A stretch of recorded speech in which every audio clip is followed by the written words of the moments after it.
Boa tarde a todos. Dando continuidade aos nossos seminários do PIPGES, hoje nós temos a oportunidade de receber o Elias Krainsky. O Elias, ele é pós-doc na KAUST, King Abdullah University of Science and Technology. Antes disso, ele concluiu seu doutorado na Noruega, na University of Science and Technology, em Trondheim. Acho que sob a supervisão do professor Harvard Huey, né? Rui? Sim. Tá. Bom, antes do Elias ir para KAUST, ele já foi professor aqui no Brasil, na Universidade Federal do Paraná, até setembro de 2019. Após isso, ele já fez um pós-doutorado no Statistics Department of the Dalhousie University em Halifax, no Canadá. E agora ele está lá em KAUST. O Elias vai falar hoje, na sua apresentação, intitulada An Overview of the Stochastic Partial Differential Equations Approach for Spatial and Spatial Temporal Models. Elias, mais uma vez, muito obrigado por aceitar dar essa palestra para a gente. Eu passo a palavra para você. Ok, obrigado pelo convite. A gente vai aproveitar e falar sobre um trabalho que eu trabalhei um pouco com esse modelo não separável, espaço-temporal, no meu doutorado, e agora a gente está desenvolvendo um pacote em R para implementar esses modelos. Então, eu vou dar um overview, como o título que o professor Michael falou, sobre esses modelos, né?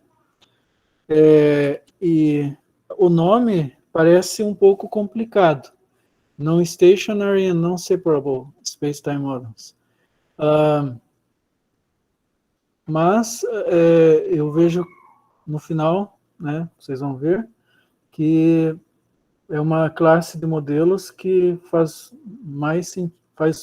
muito sentido usar essa abordagem que a gente vai usar dentro dessa classe de modelos.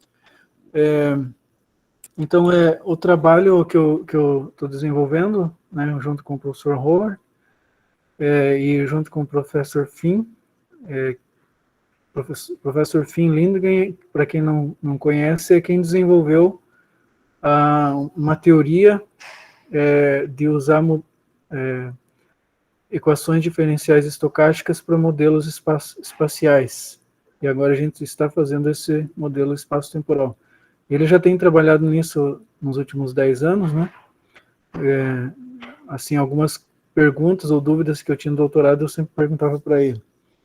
Então, e o professor Howard é quem programa, digamos assim, quem desenvolve o software. Então, antes de começar a falar sobre não estacionariedade, vamos falar aqui, começar do básico. Esse histograma aqui é assimétrico ou não? Talvez, olhando, né, alguém possa dizer que alguns falem, não tem muito dado para dizer que é, mas eu gerei esse histograma usando o comando abaixo. Então, eu simulei de uma distribuição normal, com média 0 e variância 1. Ou seja, a natureza não quis dar um conjunto de dados assimétrico, ok? Então, o modelo verdadeiro não é assimétrico. E esse histograma? Esse parece sim. Esse, sem sombra de dúvida, tem uma simetria muito forte. Mas eu simulei esse conjunto de dados de um modelo estatístico muito simples. É o modelo mais simples que a gente aprende em estatística, que é o modelo de regressão linear. Um beta 0 igual a 1, um beta 1 igual a 1, uma covariável e um erro gaussiano com média 0 e variância 1. a assimetria, nesse caso, ela vem da assimetria da covariável, ok?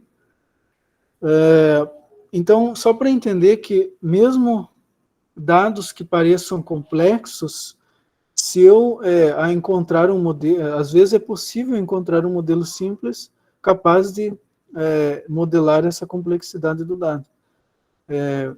E a gente tem modelos mais complexos em estatística, onde a gente monta um modelo com vários compartimentos simples e consegue modelar dados bastante complexos. Um colega meu, o Gerard, ele desenvolveu um modelo não estacionário para processos espaciais, ou random fields, e um modelo muito bonito, difícil de estimar, mas assim bem flexível. Ele consegue modelar tanto a variância no domínio, se é um domínio espacial, então a variância variando no espaço, quanto o alcance ou correlação variando no espaço. E aí ele aplicou um conjunto de dados e o modelo dele foi bem melhor que o modelo estacionário. Mas antes, ele verificou também que o modelo simples estacionário, digamos assim, porque no modelo tinha vários compartimentos. Num dos compartimentos, um modelo simples estacionário poderia, de campo latente estacionário, ou de processo espacial estacionário, mas o erro independente não estacionário também funcionou bem. Então, é difícil você criar um modelo mais complexo e esse modelo ser muito melhor que modelos mais simples, mas que sejam mais adequados também aos dados. Ok? No caso, o modelo simples, que o dele foi um pouco melhor, o modelo simples era um processo estacionário gaussiano, mas o erro adicional, independente, como era dados nos Estados Unidos, ele dividiu os Estados Unidos em duas partes, a parte oeste e a leste. Então, a variância diferente nos dois lados funcionou também razoavelmente bem. Teoricamente, um processo estacionário, né, ele é caracterizado, ou estritamente estacionário, né, ou estacionariedade forte, é quando você tem a distribuição conjunta, tem variância e propriedades de correlação que não mudam quando você muda o domínio. Se é um processo no tempo, e aí no início do tempo é a mesma variância do que no final do tempo, ou em qualquer momento no tempo, ou a mesma correlação. E no espaço, né, em 2 dimensões ou em 3 dimensões, também é a mesma coisa, mudando, você anda no domínio, mas não muda a estrutura de covariância do processo. Às vezes a gente não pensa muito na média, mas estritamente falando, até a média, se ela variar, então você tem um processo não estacionário. Em regressão, a gente sempre tem a média variando, ok? E aí a variância condicional, né? Digamos, se eu tenho um modelo de regressão, o y, a distribuição dele não tem média única, e a variância depende do x também. Então, mas em estatística, a gente particiona a distribuição conjunta em várias condicionais, certo? E então, só para esclarecer que quando eu vou modelar em geral, o modelo é não estacionário. Mas o que eu vou falar no final um desses termos é não estacionário. Mesmo que ele fosse estacionário, a distribuição conjunta final não seria. Porque tem vários termos no modelo.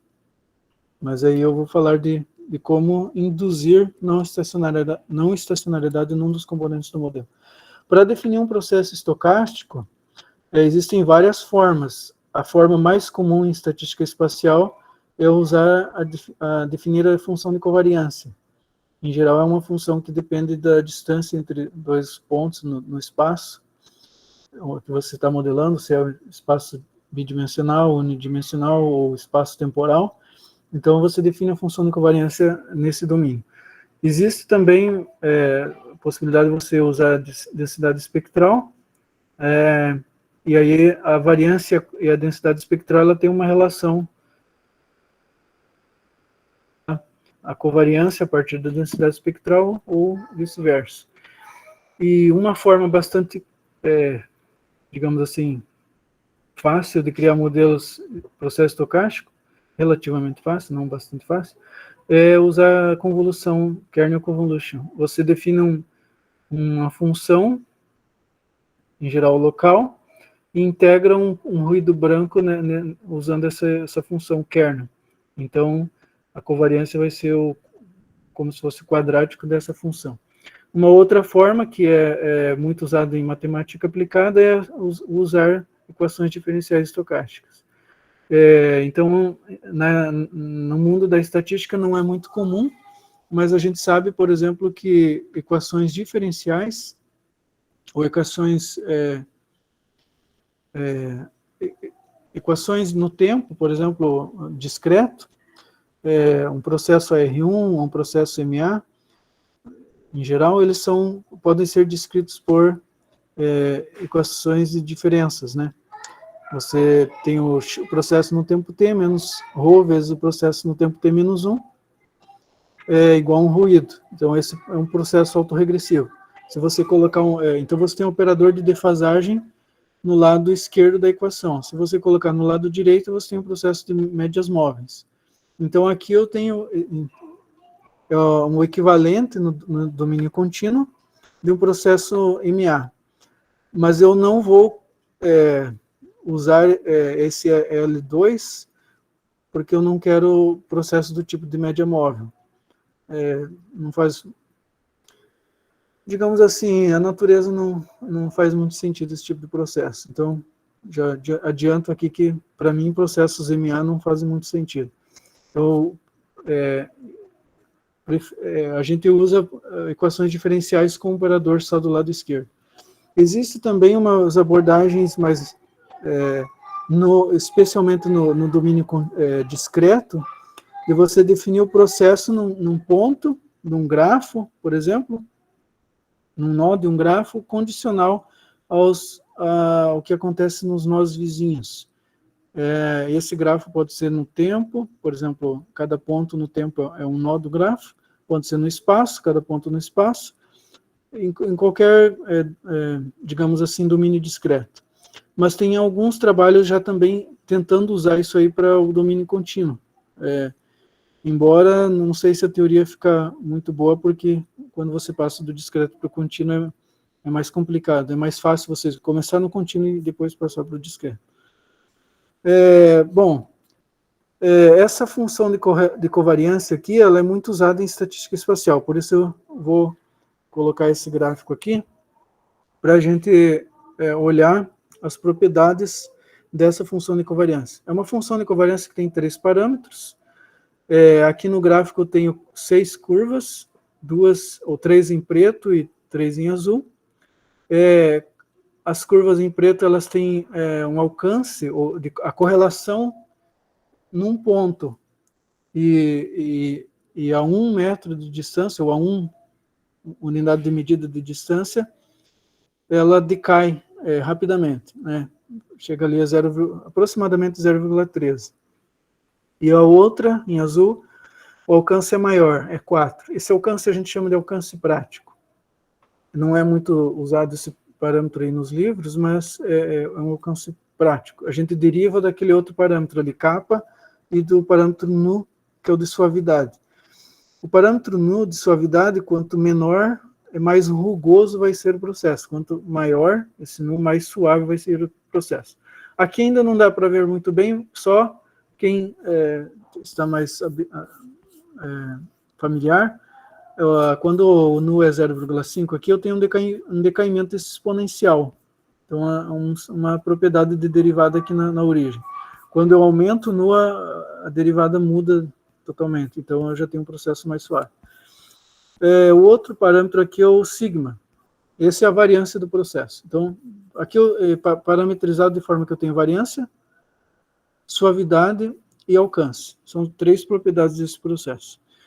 ou dessa função de correlação. Então, tem processos estocásticos que se a lei usando função de covariância segue essa forma, que então é o processo materno. Aqui eu simulei 3 processos, em cada variando os parâmetros, né, com pouca suavidade, né, 0,5, então um processo com correlação exponencial. Depois um processo que é segunda ordem, diferenciável 2 vezes, né, e depois um outro bem mais suave.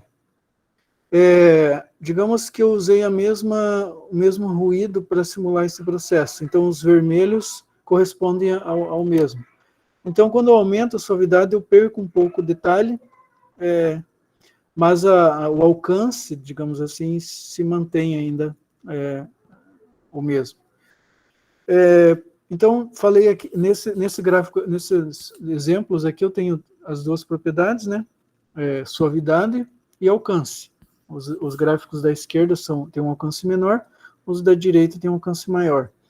E a variância aqui está igual a 1, mas imagina que esse processo pode variar numa escala diferente de valores. E aí a gente entra na abordagem via equações diferenciais estocásticas.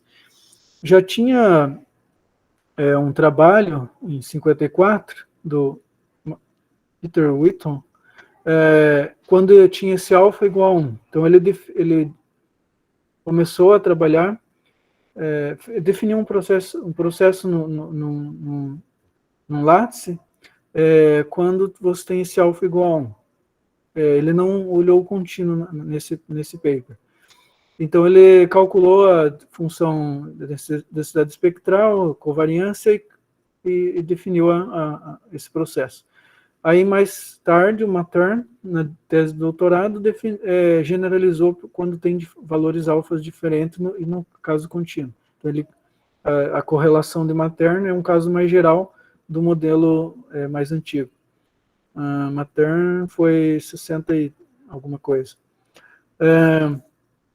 Então, aqui eu tenho, aqui é uma equação que não é muito comum em estatística, mas esse operador laplaciano, ele basicamente, se eu estou em 2 dimensões, por exemplo, ele vai calcular derivadas em 2 dimensões, né? Se eu estou em uma dimensão, e, por exemplo, se eu estiver se fosse o equivalente no domínio discreto, isso aqui seria um processo AR1, ok? Quando alfa é igual a 1. Quando alfa é igual a 2, seria um processo AR1 convolucionado, e assim sucessivamente. Então, você aumenta o alfa, você vai fazendo convoluções do processo autorregressivo.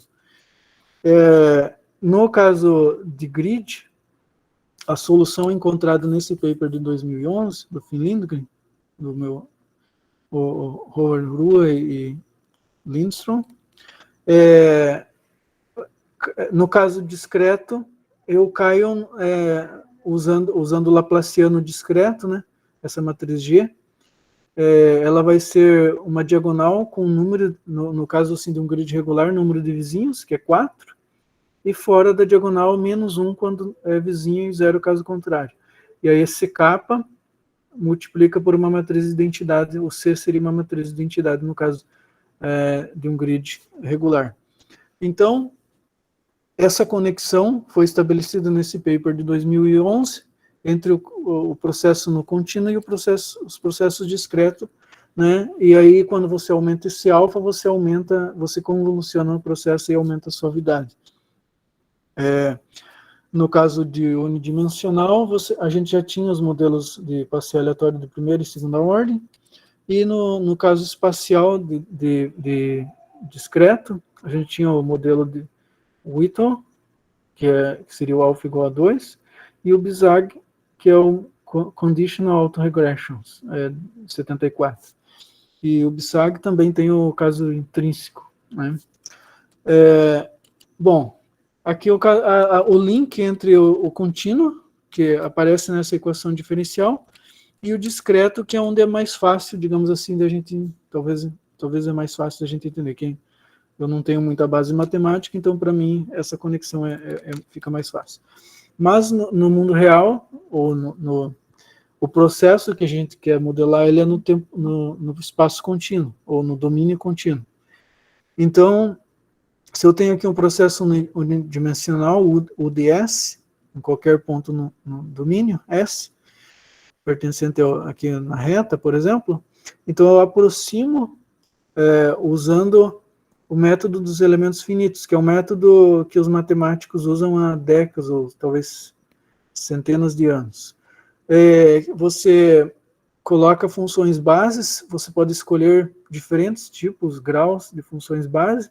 Aqui eu tenho funções piecewise linear, então triângulos, o valor da função base é 0, cresce linearmente até o valor no ponto, digamos a primeira função no 0, ela é centrada no 0 e ela decai até 0 no próximo nó ou no próximo ponto onde eu vou avaliar, onde eu criei minha base. Então eu tenho aqui uma base no 0, uma base no 1, uma no 1,5, uma no 2 e assim sucessivamente. E aí quando eu aplico esse método de elementos finitos, ele não é uma simples interpolação, porque a função aproximada, em vermelho, ela passa, a média dela bate com o valor verdadeiro. Não é uma interpolação onde você amarra as pontinhas, digamos assim. Ok?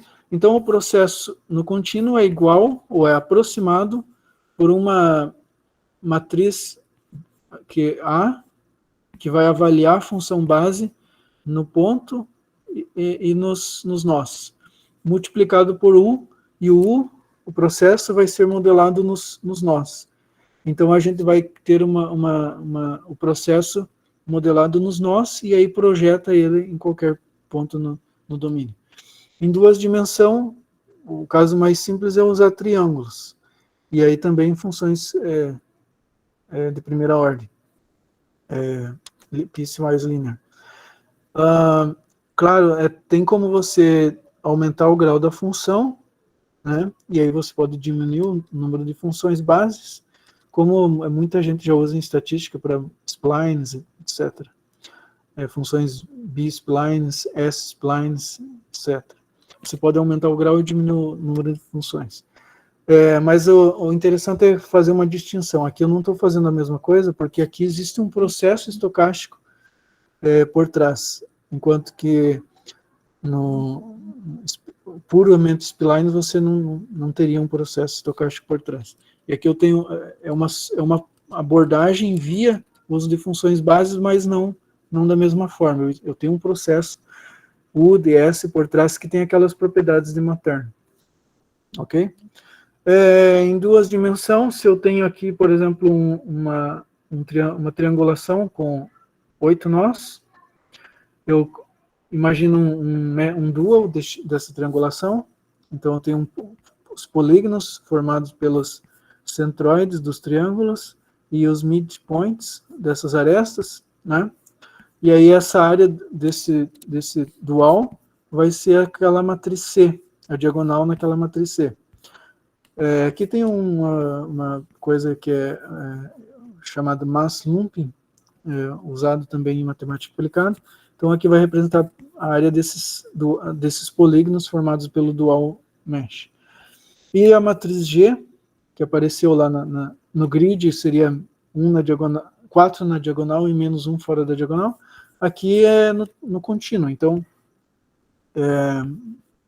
tem uma interpretação geométrica e em física, considerando que são piecewise linear bases, você tem aqui a matriz chamada stiffness. Ok? E aí, quando eu tenho os pontos de observação, por exemplo, estações meteorológicas coletando temperatura, né?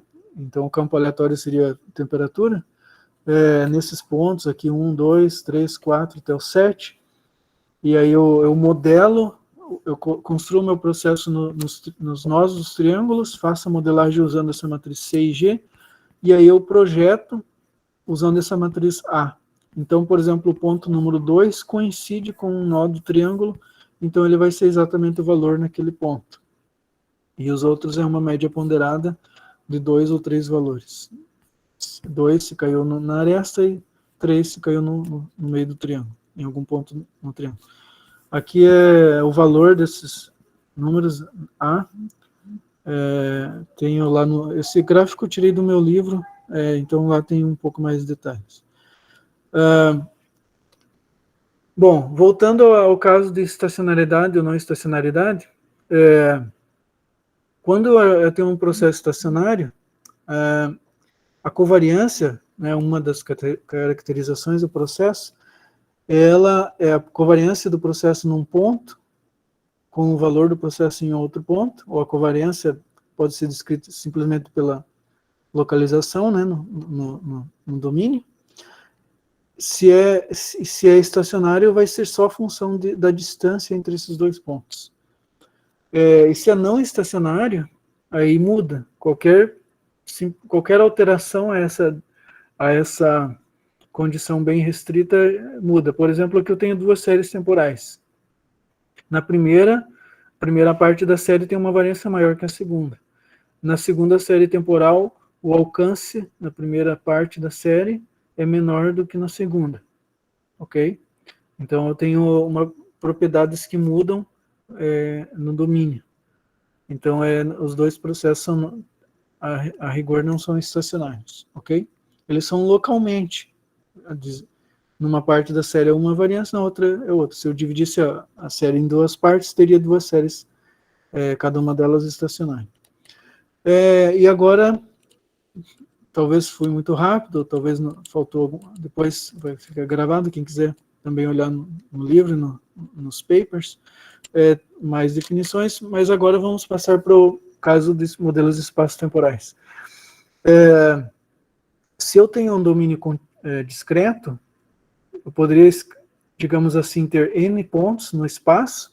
Então, eu tenho U1 até o n no tempo 1. Então, os n primeiros valores desse vetor U são n posições no espaço.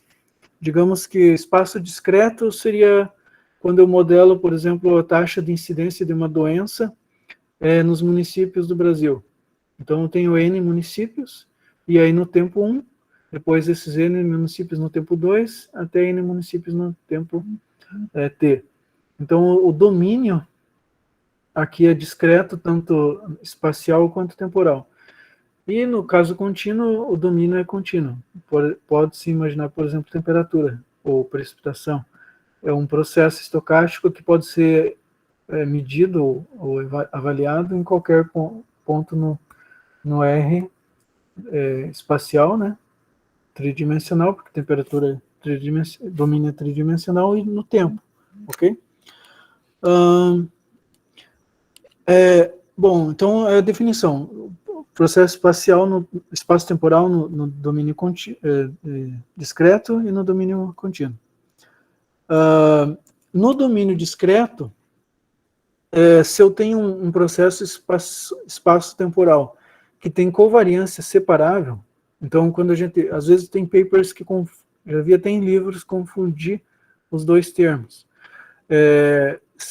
Separável, a gente está referindo-se aqui à matriz de covariância. E aqui nessa fórmula, se o processo é gaussiano, então eu tenho uma distribuição gaussiana multivariada aqui. E o vetor U, que é um vetor longo, espaço-temporal. Se a matriz de covariância ela pode ser fatorada no produto de Kronecker entre uma matriz Q1 e uma matriz Q2, onde Q1 tem dimensão temporal e Q2 na dimensão espacial, então esse processo é espaço-temporal separável na covariância, ok? Ou na precisão. Aqui Q1 e Q2 são matrizes de precisão. Então, por exemplo, aqui eu posso ter um processo qualquer no espaço e um processo qualquer temporal e fazer, digamos assim, aproveitar a mesma definição para criar um processo espaço-temporal. Poderia ter, por exemplo, um processo R1 no espaço, no tempo, e um processo marcoviano também no espaço, por exemplo, Bizarre ou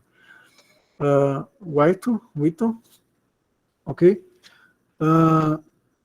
E no caso contínuo,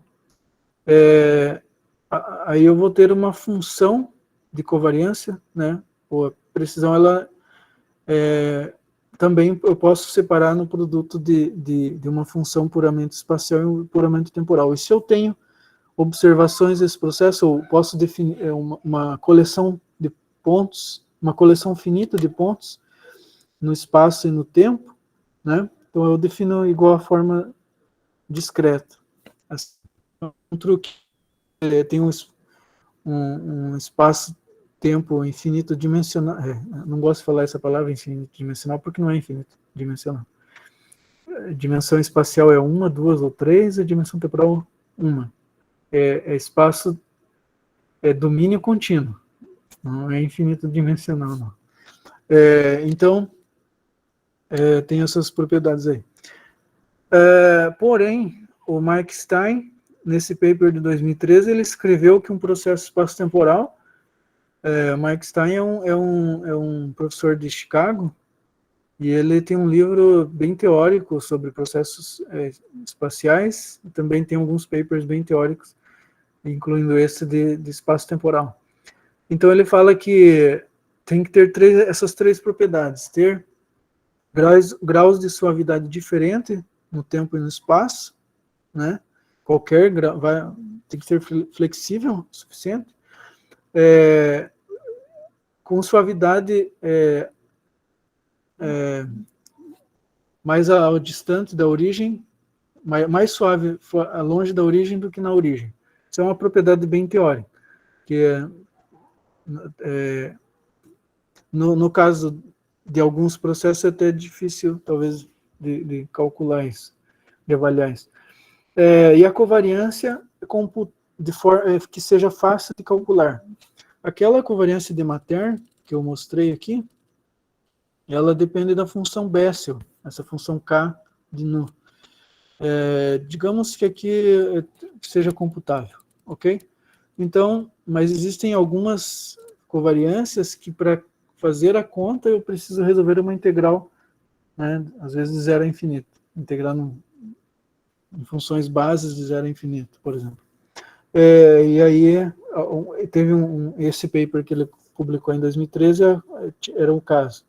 Então nem esse modelo que ele propôs em 2013 satisfazia a terceira propriedade. Aí a crítica é que todos os modelos separáveis eles não satisfazem as primeiras a segunda propriedade. Quando você tem duas funções que decaem, né, multiplicar elas dá esse problema aí. Aí eu vou tentar justificar aqui por que usar SPDI é uma boa solução, uma boa abordagem. Antes, né, já existia trabalho teórico aí falando que qualquer SPDI linear, como é aquela que eu mostrei ali anteriormente, elas são o processo subjacente à solução, a solução, né, dessa equação diferencial estocástica é um processo markoviano, ok? E aí nesse paper ele mostra que uma prova seria quando você pega um processo desse, calcula a densidade espectral, e essa densidade espectral ela vai ser um polinômio, o inverso da densidade espectral é um polinômio. E aí toda densidade espectral com essa propriedade, ela satisfaz os dois requerimentos do Mike Stein. Então, ok. Então, se eu usar um modelo partindo do MySPD linear, já estou garantindo as duas propriedades. E a terceira propriedade, essa muitos processos não tem como fazer. Mas se o argumento é puramente computacional, então a gente pode trocar essa terceira propriedade por alguma forma eficiente de calcular. E no caso, a abordagem que a gente mostrou ali anteriormente, usando a SPDI, eu tenho matrizes de precisões que são esparsas. E aí, então, é uma forma computacional eficiente. Bom, agora, falando das equações diferenciais estocásticas para definir processos espaço-temporais, se eu começar definir um processo com duas equações. Na primeira equação, eu tenho um operador de diferença em relação ao tempo. Então, derivada em relação a t, ao tempo, né, desse processo u, é igual a um processo epsilon. E aí, na segunda equação, eu tenho o modelo espacial. Eu tenho a derivada de segunda ordem aí no espaço, ok? Então, e aí o driving process da segunda equação é um ruído branco. Ou, tem um detalhe técnico aqui que não vem ao caso. Mas então, primeiro eu faço aplico uma stochastic differential equation em T e depois no espaço. Então, aqui é muito claro que isso aqui é um modelo separável. E se eu fizer os dois operadores, espaço e tempo, na mesma equação, na primeira equação, aí eu já tenho um processo não separável. Tem a segunda equação ali, simplesmente porque se o alfa aqui, por exemplo, for 1, alfa S for 1, esse processo aqui ele não é suave o suficiente em espaço de dimensão maior que 1. Então, eu preciso de um ruído aqui, de um processo com suavidade. Então, eu preciso da segunda equação. Mas a gente coloca esse outro aqui, onde eu tenho um alfa t, um alfa s e um alfa i. Então, esses três alfas controlam a suavidade do processo. Ok? E aí eu posso ter vários casos, né? Eu posso ter um caso separável, quando alfa s é igual a zero, então eu somo esse operador, fica só em relação ao tempo, na primeira equação. Posso ter o processo completamente não separável, quando eu não tenho a segunda equação, ok? E o alfa t não causa iteração aqui entre o operador temporal e espacial. E tem um paper que já tem uma versão no archive, mas a gente está preparando uma extensão, está ficando melhor. Bom, esse modelo, essa classe de modelo que eu mostrei no slide anterior, usando todos os resultados anteriores também do paper de 2011, a discretização desse processo, usando o método dos elementos finitos, dá uma matriz de precisão que é uma soma de produtos de Kronecker, onde essa matriz J e essa matriz K são resultado da discretização do processo na dimensão temporal e na dimensão espacial. Ok? A palavra-chave aqui é que toda essa matriz é esparsa. Então, a computação fica... É possível fazer computação eficiente. Mas aqueles parâmetros na equação diferencial, eles são parâmetros de modelos físicos, e a gente em estatística gosta dos parâmetros de variância ou de desvio padrão, de alcance, né, como eu mostrei naquele exemplo lá no começo. Então aqui eu tenho um parâmetro de variância, ou de desvio padrão marginal, de alcance espacial, que é igual ao que já era antes, e de alcance temporal, que é uma função parecida, mas aqui tem uma escala. Se eu aumento o alcance espacial, eu diminuo o temporal. Essa é uma propriedade desse processo. E aí a classe, a extensão para o caso não estacionário, é baseado numa ideia desse paper também, colega minha de doutorado, terminou o doutorado antes de mim. Eles fizeram no caso espacial, modelaram esses parâmetros, né, de variância, de alcance, colocando regressões nesses parâmetros, ou no log desses parâmetros. E a gente já tem também o pacote com essa possibilidade. Talvez até o final do ano publicam esse pacote. Bom, a implementação eu fiz no meu doutorado, alguns anos atrás, usando uma parte de código em R, uma parte de código em C, usando o INLA, né? O INLA é em C, e eu fazia a codificação da matriz de precisão em R. E agora, mais recentemente, a gente tem uma interface que se chama C-Generic em INLA. E aí essa interface possibilita toda os dois níveis de computação paralela que tem no IMA. Essa computação é importante, né? Falar que para cada configuração dos hiperparâmetros, ou dos parâmetros de covariância, né? Eu tenho uma matriz de precisão que é esparsa, e essa biblioteca, a par disso, ela consegue fazer a decomposição, né, de Cholesky, dessa matriz, de forma paralela, muito rápida. Talvez uma das bibliotecas de direct solver mais rápida que tem, né, atualmente. Ela é parte da biblioteca MKL da Intel. Aí eu considerei um conjunto de dados desse paper. O modelo aqui é muito simples, né? É um modelo linear misto, onde essa parte espaço-temporal, né? No paper eles usaram um modelo de covariância separável. E aí são 182 pontos no tempo, e foi resolvido numa malha de 142 nós no espaço. Naquela época demorou 240 segundos. Acho que faltou um slide aqui. Não, está aqui. Então eu usei o mesmo conjunto de dados e estimei o mesmo modelo. Aqui está só esse processo U, né, espaço temporal, em cada tempo. Eu estou mostrando aqui só alguns tempos, o primeiro, o sétimo, 13º, etc.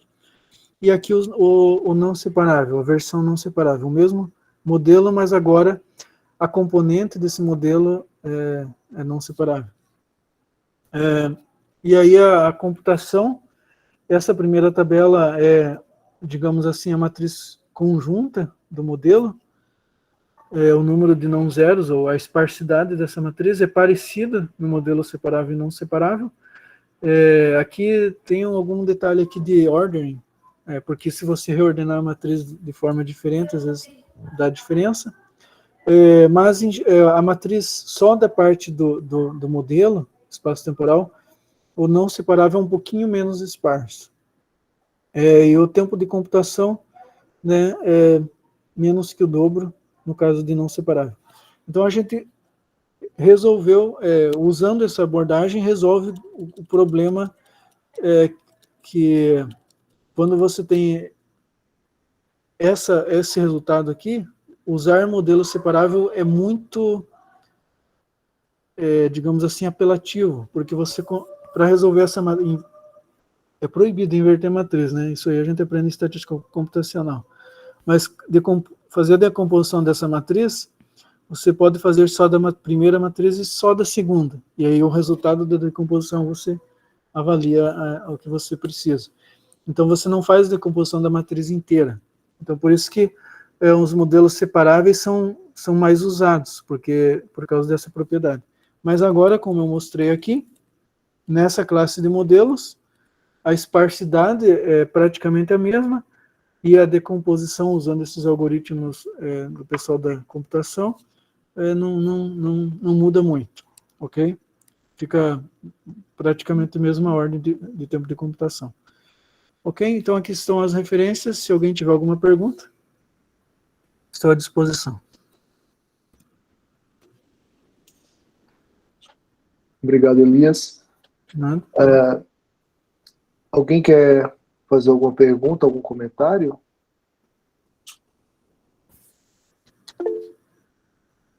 Vera? Você começou educadinha, né? Com a mãozinha. Como sempre. Sempre não, né? Você está querendo. Ô Elias, eu durante toda a conversa, eu fiquei com a dúvida, a diferença entre quando você fala não separável, né? Uhum. E estacionário, né? Mais ou menos. É porque eu não sou muito da área, mas assim, eu queria entender esse diferencial. Parece que um é muito melhor que o outro, mas eu não consegui entender a diferença entre um e outro. Uhum. Se a gente tem, por exemplo, uma série temporal em cada local, né? Então eu tenho, mas em cada momento no tempo, eu tenho um campo aleatório. Eu tenho, no dia 1, eu tenho vários valores, observado em vários pontos no espaço, certo? Então, qual é a propriedade, qual é a distribuição conjunta desses valores no tempo 1? Se o meu modelo fala, bom, essa distribuição segue, por exemplo, uma correlação de Matern. E aí, então, eu estou olhando num momento no tempo e a distribuição do processo nesse tempo tem uma distribuição espacial. E não depende nada no tempo. Então, não tem nenhum parâmetro ali de correlação temporal. E se eu olhar em cada ponto agora e olhar ao longo do tempo e falar a distribuição ou a correlação, a estrutura de correlação dessa série temporal, ela é um R1, por exemplo, ou um R2, ou etc. Então, nessa série eu não estou colocando nada espacial. Então, a estrutura de covariância desse processo espaço-temporal é separável, né? Mas nesse modelo aqui, por exemplo, no não separável, observe que o alcance no tempo, ele depende do alcance no espaço. Então, aqui dá para ver que não tem como separar as duas coisas. Mas essa é uma forma, o modelo, os parâmetros aqui, não dá para separar o alcance espacial do temporal. Agora eu entendi. Agora, só mais uma pergunta, que o Mário está aí na frente. A questão do ILAN, agora eu me lembrei que você é uma experta no ILAN. Alguém me falou isso uma época, um aluno meu de pós-doc, o Enio, ela é apropriada para usar Bayesiano, né? Para trabalhar com inferência Bayesiana, o ILAN. Uhum. E você está usando aí do ponto de vista que não é Bayesiano. Olha só, para estimar esse modelo aqui, é um modelo linear misto, certo? Eu não preciso usar MCMC, não preciso usar INLA. Mesmo que eu tenha aqui hiperparâmetros, né? Eu uso a abordagem bayesiana, eu posso encontrar a distribuição do máximo a posteriori sem usar MCMC, ou sem usar INLA. O INLA, ele digamos assim, o algoritmo INLA, Integrated Nested Laplace Approximation, é quando você tem uma verossimilhança não gaussiana, e aí, em vez de você integrar usando MCMC, os efeitos aleatórios, os outros parâmetros, você usa a integração usando a aproximação de Laplace, que é muito mais rápido do que o MCMC. E a taxa de convergência é diferente. A convergência no MCMC aumenta o número de simulações, porque é 1 sobre a raiz de número de simulações. No INLA é 1 vezes um número efetivo de réplicas. Então é uma taxa que é mais fácil de atingir. Tá, então no caso o INLA, no INLA ele usa essa integral do Laplace.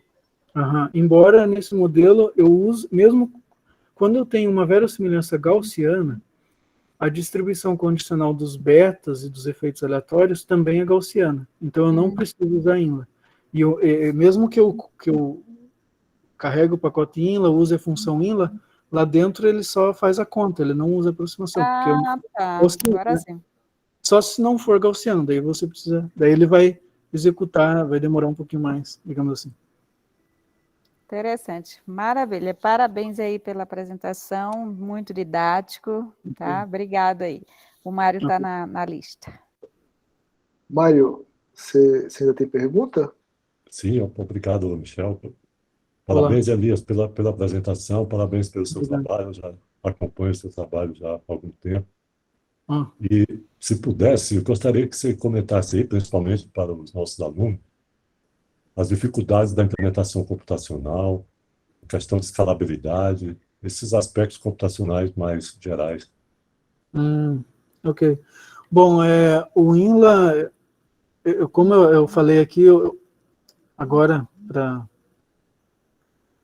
Vera, eu não preciso usar um INLA para estimar esse modelo, né? Porque é um modelo linear. Só se eu tivesse um dado não gaussiano, digamos assim, eu usaria MCMC ou um INLA. Eu uso o Inla porque o Howard já implementou isso há anos, e no verão passado ele mudou algumas bibliotecas dentro do Inla que ficou, digamos, 3 vezes mais rápido. Aí, às vezes, ele melhora o uso de memória dentro dessas bibliotecas. Então, mesmo que eu demore aí, digamos, no R, eu consigo implementar esse modelo em poucos minutos, né? Mas aí tem a questão de escalabilidade. Se eu não... Eu preciso usar o fato de que eu tenho matrizes esparsas. No R tem um pacote matrix, com M maiúsculo, que ele usa a biblioteca showmod. A showmod, ela é melhor que a Pardisso para problemas pequenos. Mas a Pardisso, no caso de modelos espaço-temporais, vai ganhar com certeza. Então, é por isso que, digamos assim, essas contas, o que eu fiz aqui é usando o Inla, né? Digamos assim, a implementação aqui é tudo usando o Inla. Porque ele já tem essa expertise. Escalabilidade, né? Digamos, aqui eu aumentei o conjunto de dados, em vez de 91 tempos para 182, não dobrou o tempo. Por quê? Porque essas matrizes são esparsas. Se eu tivesse trabalhando com função de covariância, né, tivesse que resolver a covariância, se eu dobrar o tamanho do modelo, eu multiplico por 8 o tempo computacional, porque ele é escala cúbica, e aqui não é uma escala diferente, por ser matriz esparsa. Ok? Sim, obrigado. Uhum. O curioso é que na segunda ordenada, né, que ele tende a pesar mais, né, em termos de tempo computacional, né? Quando você... O número de pontos no espaço. Uhum. Porque o espaço aqui fica menos esparso que no tempo, né? O Henrique levantou a mão. Henrique, fica à vontade. Oi, Henrique. Oi, Elias, tudo bem? Tudo bom? 2 perguntas. Como dentro das aproximações de Laplace, o que é feito? É o Newton-Raphson, né? Mas aí quem que faz esse Newton-Raphson? É um negócio implementado na mão? Quem que faz esse Newton-Raphson? E a minha outra pergunta era que o Howard estava com aquela ideia de, vamos dizer assim, reescrever a GMRF-lib. Como que está isso aí? Bom, a primeira pergunta que você falou de Newton-Raphson pensa quando você vai implementar um modelo Poisson, ou binomial. Você faz regressões reponderadas, né? É a mesma coisa. Então, é um processo... Quando o dado não é gaussiano, você itera umas 2 ou 3 vezes dentro da aproximação de Laplace. Ok? Sobre essa outra pergunta, de reimplementar, não sei se ele fez ou se vai fazer. Alguém iria trabalhar nisso, mas não sei como que está. Eu sei que no verão passado ele mudou o uso da biblioteca de Memory Management, e aí melhorou. Não, beleza. Que daí do negócio do Newton-Raphson, não sei, que daí parece que o doutorado do Ismail conversa com isso também, né? Mas enfim, valeu. Ok. Alguém mais tem alguma pergunta?